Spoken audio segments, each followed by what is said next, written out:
Boucle d'or et les 3 ours. Il était une fois une petite fille qui habitait à l'orée d'une grande et sombre forêt.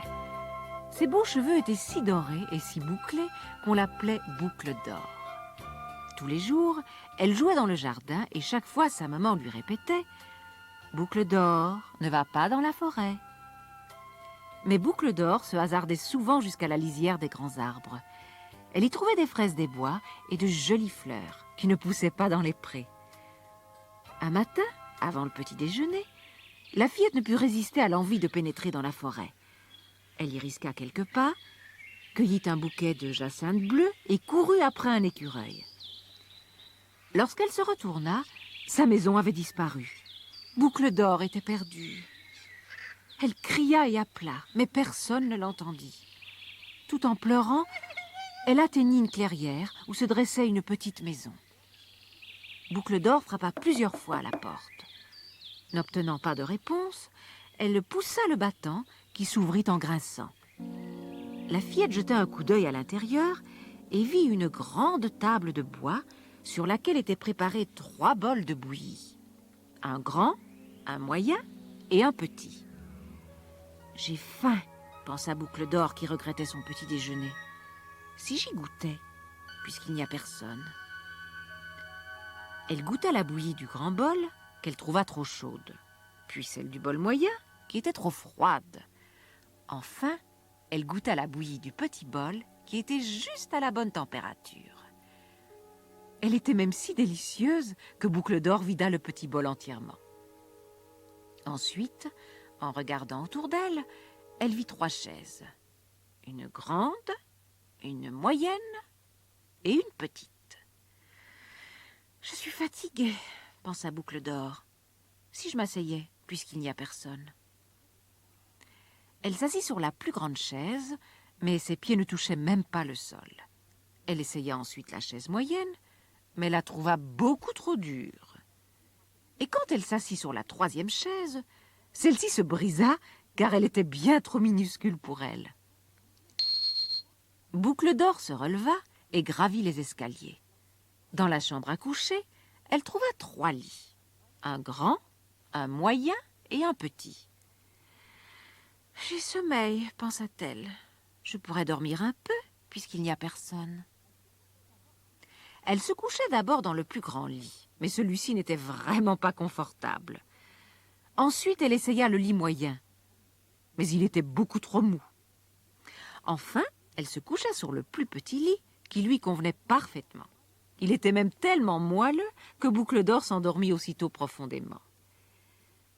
Quelque temps après, les habitants de la petite maison rentrèrent de leur promenade. C'étaient Papa ours, Maman ours et Petit ours. « Quelle bonne bouillie nous allons manger !» se réjouit Papa ours. « Elle sera tout juste à point !» ajouta Maman ours. « Miam, miam !» dit Petit ours. « J'ai très très faim !» Mais dès qu'ils eurent ouvert la porte de la maison, ils virent que quelque chose n'allait pas. « Quelqu'un a touché à mon déjeuner !» gronda Papa ours. « Quelqu'un a goûté à ma bouillie !» s'écria Maman ours. « Et quelqu'un a mangé la mienne !» ajouta Petit ours de sa voix fluette. « Ce n'est rien, dit Maman ours. Papa te donnera un peu de la sienne. Asseyons-nous et déjeunons. » C'est alors qu'ils virent les chaises. « Quelqu'un a touché à ma chaise !» gronda Papa ours. « Quelqu'un s'est assis sur ma chaise !» s'écria Maman ours. « Et quelqu'un a cassé la mienne !» protesta Petit ours de sa voix fluette. Les 3 ours montèrent alors à la chambre. D'abord Papa ours, puis Maman ours, et enfin Petit ours. Avec son énorme patte, Papa ours ouvrit la porte. Aussitôt, il se mit à gronder. « Quelqu'un a touché à mon lit !»« Quelqu'un s'est couché sur le mien !» s'écria Maman ours. « Et quelqu'un dort dans le mien !» insista Petit ours de sa voix fluette. Au même moment, Boucle d'or s'éveilla et aperçut les 3 ours penchés au-dessus d'elle. Un grand ours, un ours moyen et un petit ours. Elle poussa un cri, bondit hors du lit, sauta par la fenêtre et courut sans s'arrêter jusqu'à la lisière de la forêt. Sa maison à elle était bien là, et sa maman, sur le seuil de la porte, l'appelait avec inquiétude. « Oh maman, j'ai eu si peur !» Et Boucle d'Or lui raconta l'histoire des 3 ours. La maman essuya les larmes de sa fillette et lui donna pour son petit déjeuner du pain et du miel. Mais elle lui reprocha sévèrement. « Je t'avais pourtant dit de ne pas aller dans la forêt. Maintenant, tu sais pourquoi. »« Je n'y retournerai plus jamais, » promit Boucle d'Or. Mais elle ne put s'empêcher de sourire en découvrant sur son assiette les 3 tartines que sa chère maman lui avait préparées. Une grande, une moyenne et une petite. Aldo, la princesse et l'aspirateur. Ce jour-là, Aldo était très occupé à nettoyer sa maison quand quelqu'un frappa à la porte. C'était le roi. « Aldo, il faut m'aider. On a enlevé la princesse. Vois, c'est la demande de rançon. Nous vous rendrons la princesse contre 100 pièces d'or, signé les frères Filou du Mont Vautour. Ne vous en faites pas, Majesté. Mon aspirateur volant et moi, nous vous ramènerons votre fille, et sans payer. Va, mon aspirateur, droit sur le Mont Vautour. Vole aussi vite que tu peux et essaye de t'y poser. Les voilà. Ces vautours transportent les frères Filou, mais la princesse n'est pas avec eux. Je l'ai trouvée. Ne craignez rien, princesse. Je viens vous délivrer. Tout va bien puisque vous êtes là. Mais à présent, comment allons-nous pouvoir nous échapper du Mont Vautour? Mon aspirateur nous aidera, princesse. Aldo, attention! Les frères Filou reviennent avec les vautours. C'est affreux, nous sommes perdus. N'ayez pas peur, princesse. Ces bandits ne vous toucheront plus. Je leur en ferai passer l'envie. Allez-vous-en, espèce de déplumé, au large. Ou bien je vous règle votre compte. Oh, regardez Aldo. Votre aspirateur se fâche. Il les attaque. Quelle bravoure! À l'assaut, foncez. Ce n'est qu'un vieux tas de ferrailles volantes. C'est malin, tu l'as énervé. Tu aurais mieux fait de te taire. Au secours! Ne nous lâchez pas, nous allons tomber dans la mer. Vous voyez, princesse, l'aspirateur a montré à ces vilains oiseaux de quoi il est capable. Tu nous le payeras cher, Aldo. Tu ne paies rien pour attendre. Dès que nous sortirons de l'eau, vous ne croyez tout de même pas que nous avons peur de vous, ridicule et mouillé comme vous l'êtes?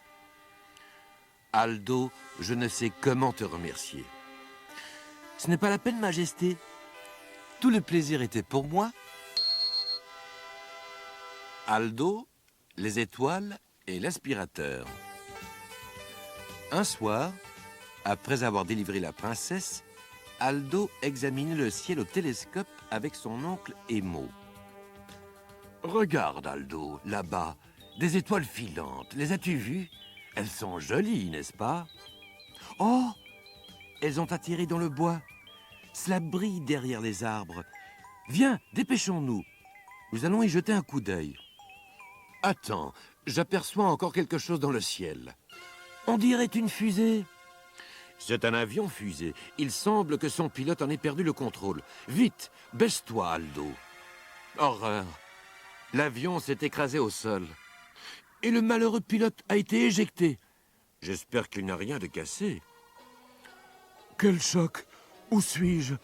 N'auriez-vous pas vu passer cette étoile par hasard?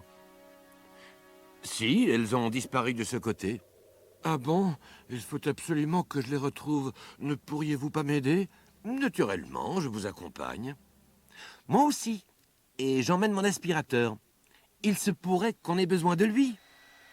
Mon neveu possède un aspirateur volant.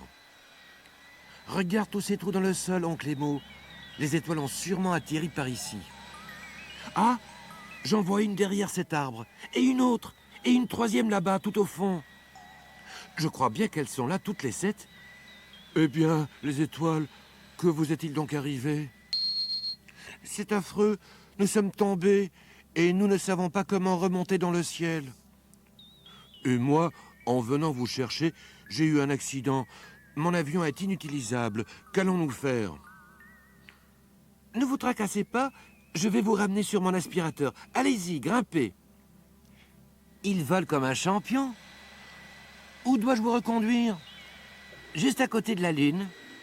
Je n'aurais jamais pensé qu'un jour, j'aiderais des étoiles à reprendre leur place. Notre ami nous fait signe. Bonsoir, l'homme de la Lune. Bonne nuit, les étoiles.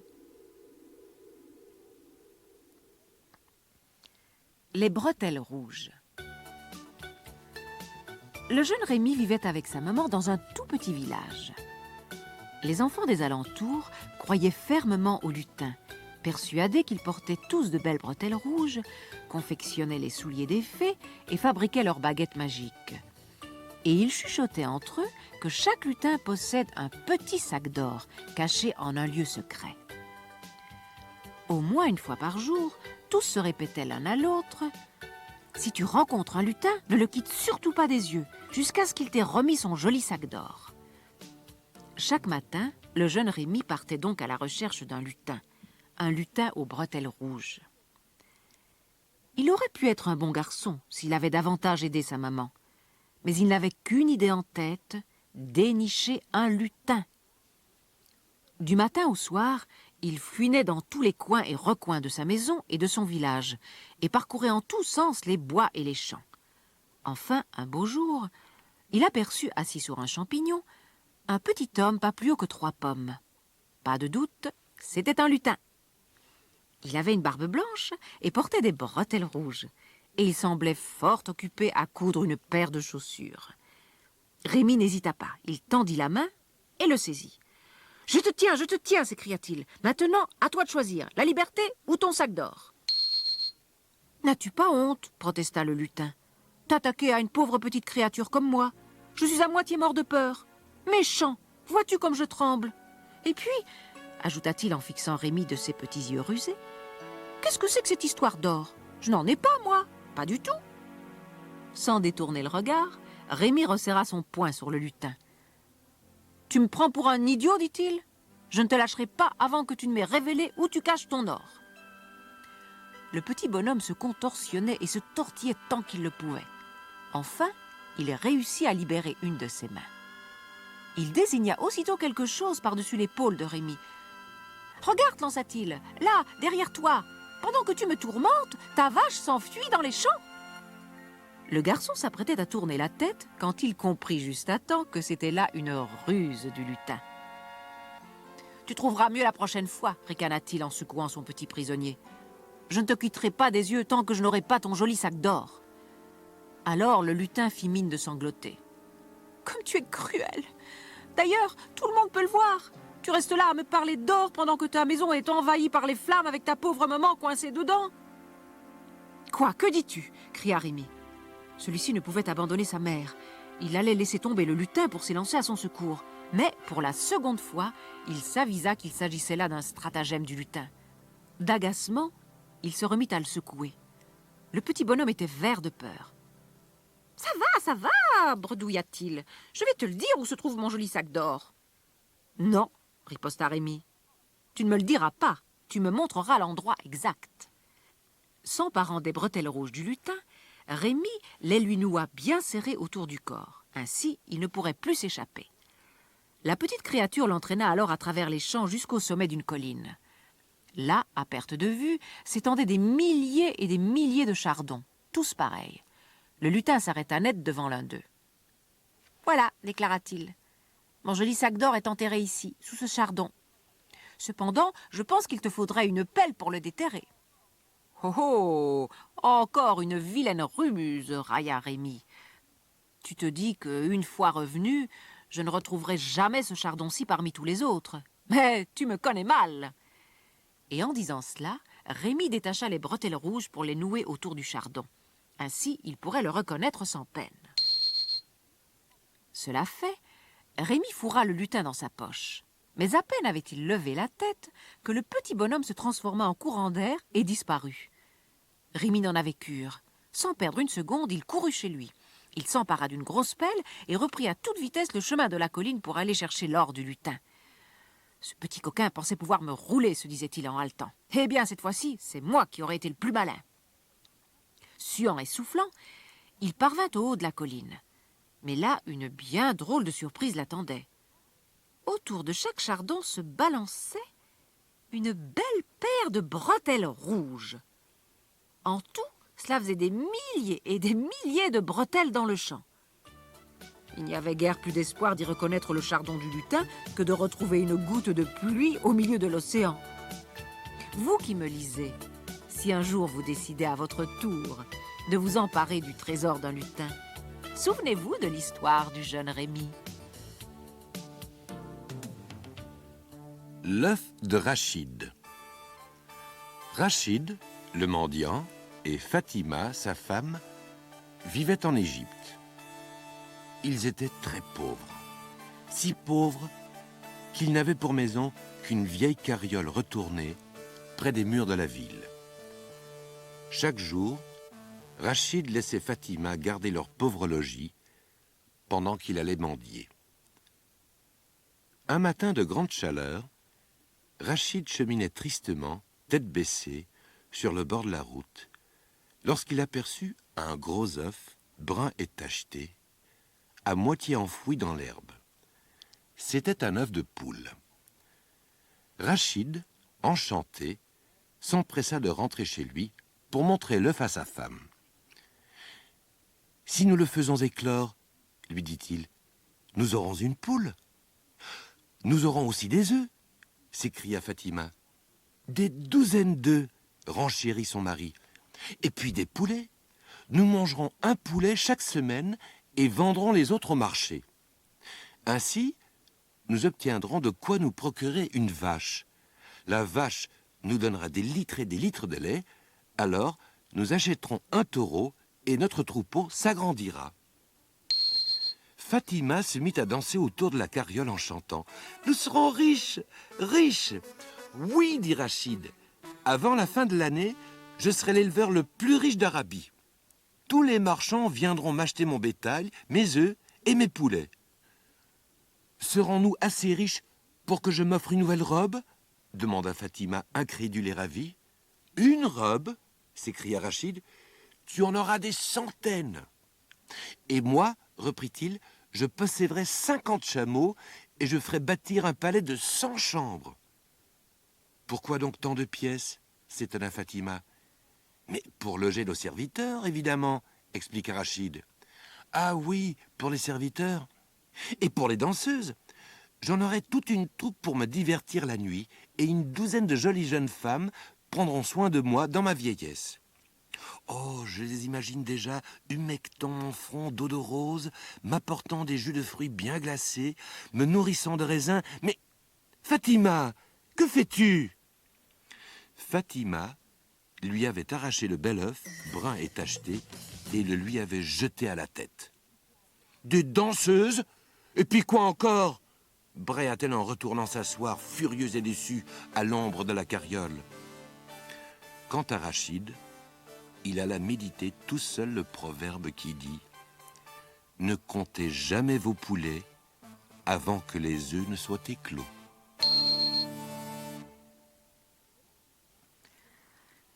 Le hérisson qui voulait voler. Blotti au fond de son fauteuil, Kipik le hérisson parcourait un gros livre à la lueur d'une chandelle. Pourquoi les hérissons ne peuvent-ils pas apprendre à piloter ? Ah, comme j'aimerais voler, soupirait-il. Kipik lisait un livre sur les avions.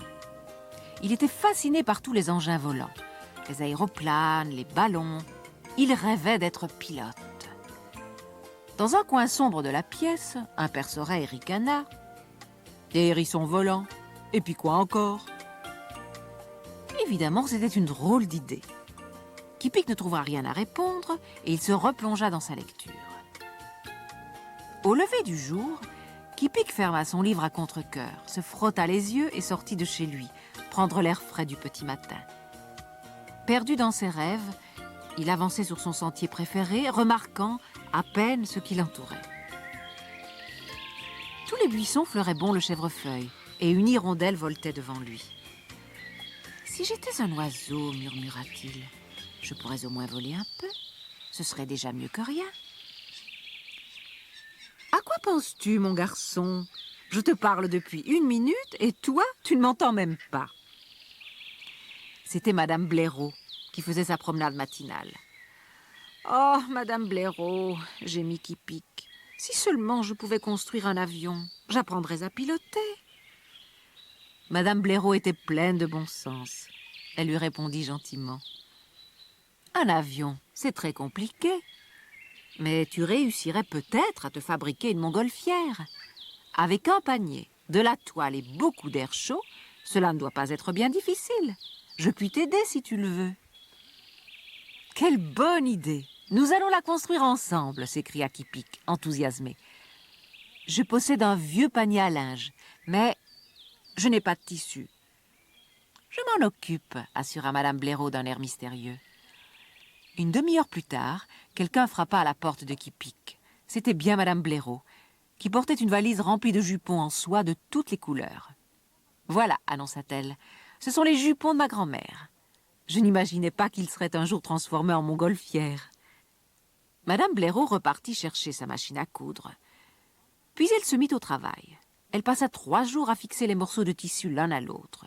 Quand elle eut terminé, elle estima, et Kik-Pik était de son avis, que c'était vraiment réussi. Pendant ce temps, Kik-Pik avait tout préparé pour son voyage en ballon. Le forgeron lui avait fabriqué un réchaud très pratique pour chauffer l'air de la montgolfière. De son côté, Kik-Pik avait emprunté quelques cartes et déniché une vieille longue-vue. Comme il ne savait pas combien de temps durerait l'équipée, il mit dans ses bagages plusieurs couvertures bien chaudes, de la corde, des allumettes, du lest et une pelote de ficelle.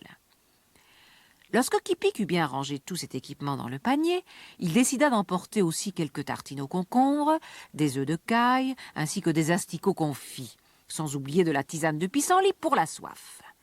Enfin, le grand jour arriva. Le soleil se leva dans un ciel sans nuages. Kik-Pik et Madame Blaireau transportèrent tout le matériel sur un pré.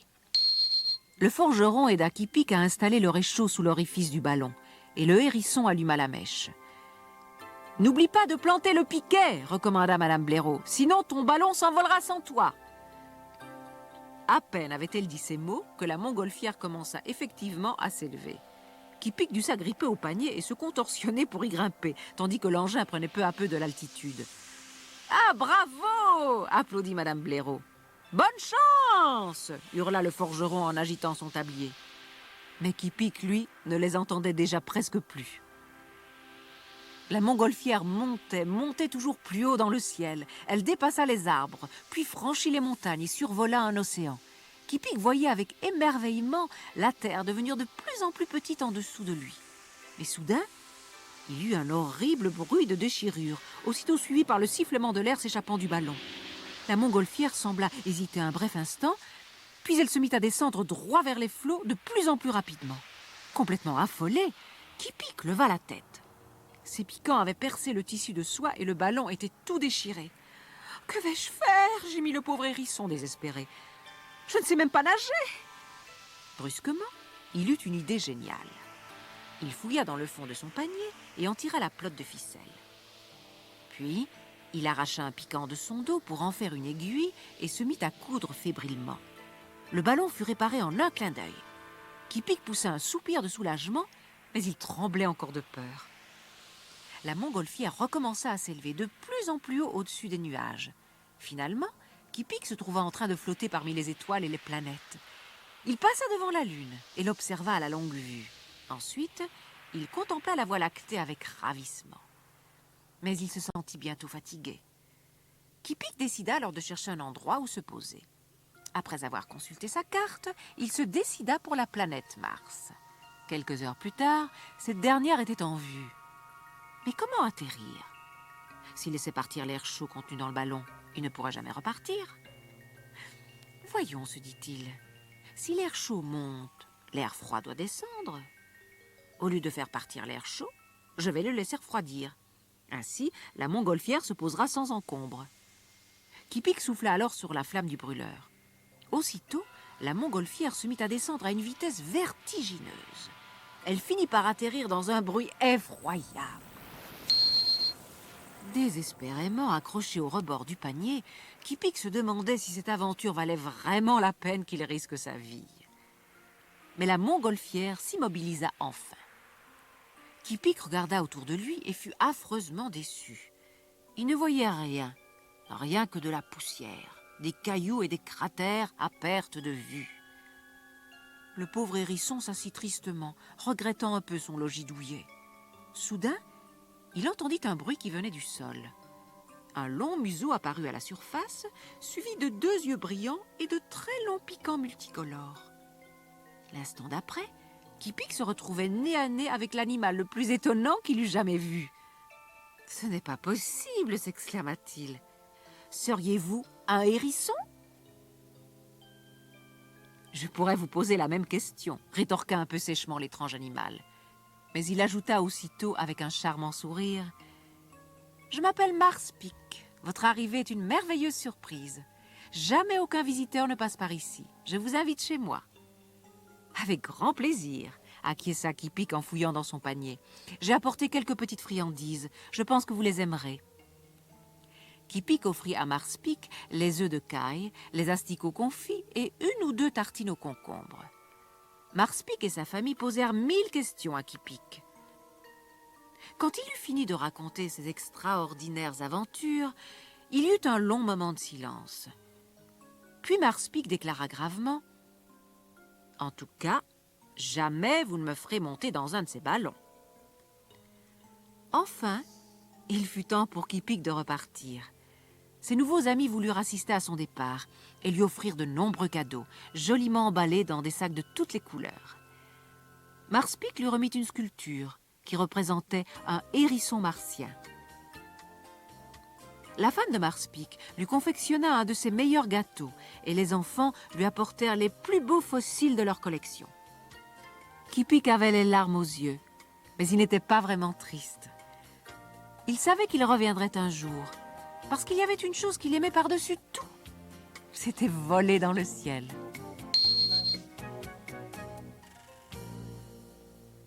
Mon secret. Je vais vous confier un secret, si vous promettez de vous taire et de vous montrer très discret sur cette affaire extraordinaire. Chaque soir, quand sonne minuit, une baleine vient me voir et s'assied sans faire de bruit en disant poliment « Bonsoir ». Jusqu'à l'aube, elle prend ses aises dans une chemise à volant et se réchauffe près des braises au-dessus de l'âtre brûlant. Puis au matin, ma visiteuse retourne dans les flots glacés et va nager toute frileuse avec les autres cétacés.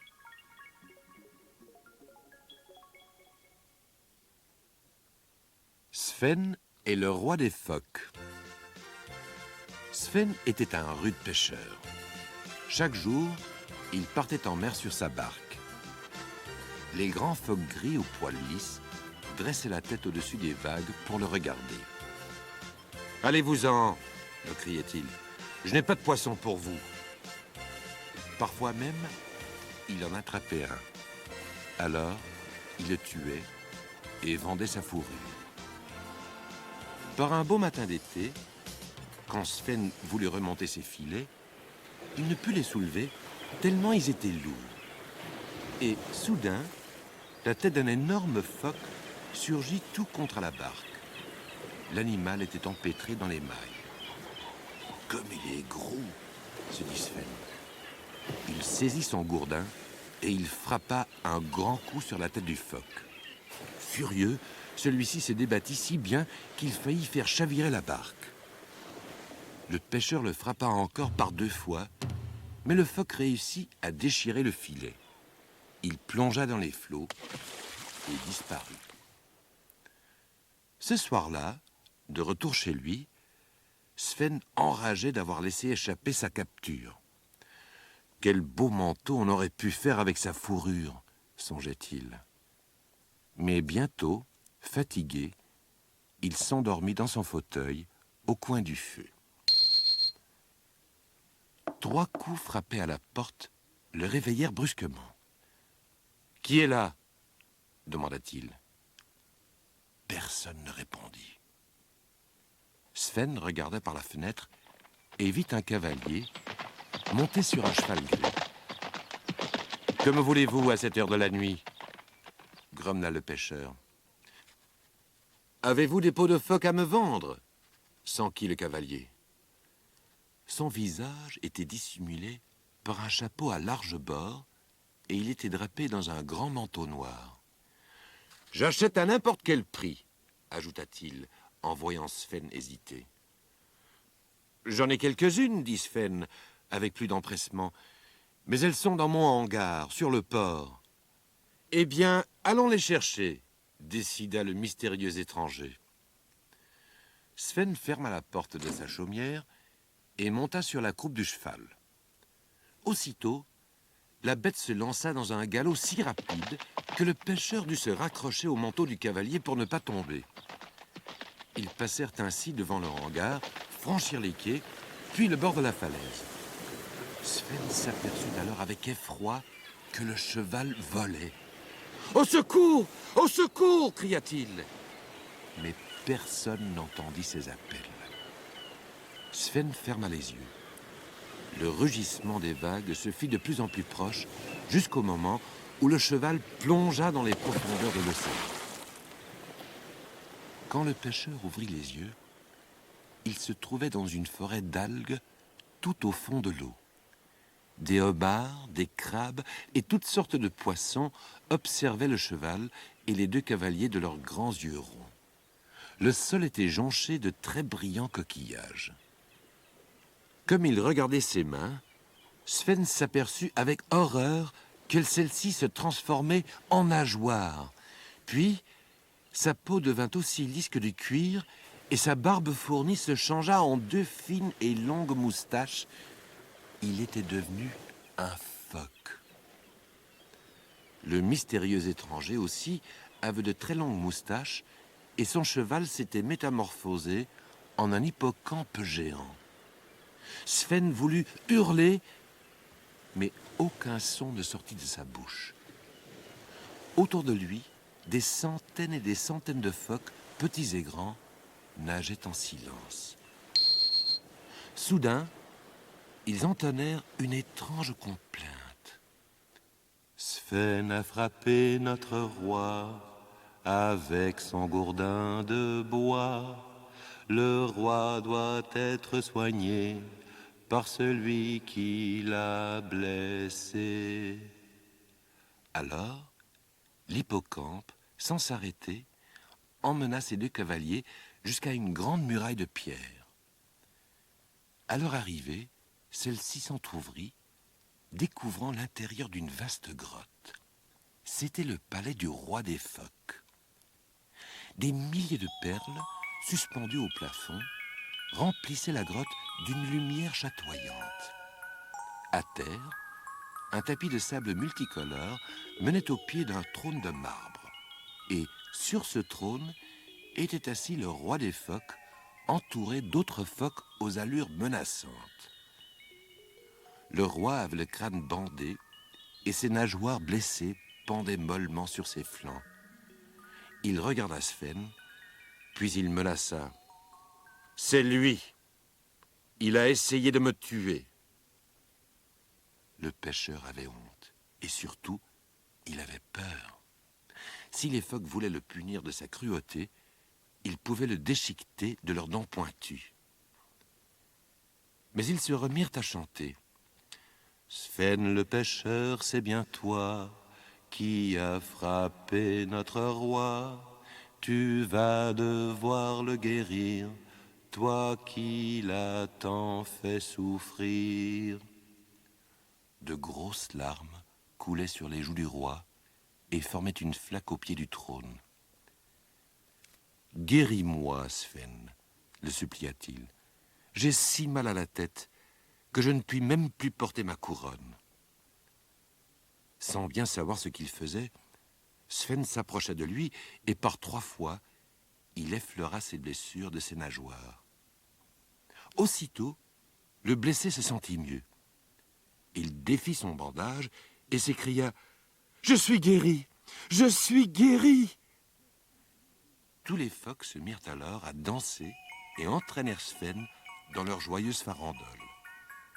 Mais quand le roi commença à parler, ils s'arrêtèrent immédiatement. « Sven, déclara le roi, puisque tu m'as guéri, je t'invite à rester parmi nous, dans mon royaume, et à vivre jusqu'à la fin de tes jours dans ta peau de phoque. Je préférerais retourner parmi les hommes, hasarda Sven, l'air un peu embarrassé. Mais je vous remercie beaucoup. Très bien, fit le roi. Mais avant de redevenir un homme, tu dois me promettre de ne plus jamais essayer de tuer mes sujets. Sinon, tu resteras un phoque. Je le promets, s'écria Sven d'un ton convaincu. Aussitôt, la grotte disparut et le pêcheur se retrouva devant la porte de sa maison. Vite, il alla se regarder dans un miroir. Oui, il était de nouveau un homme, mais un autre homme. En effet, Sven ne sut pas s'il avait rêvé cette nuit-là. Mais, à dater de ce jour, il se rendit chaque dimanche au bord de la falaise pour donner des poissons aux phoques. Et quand il prenait un de ceux-ci dans ses filets, il le libérait bien vite et lui demandait de transmettre à son roi les amitiés de Sven le pêcheur.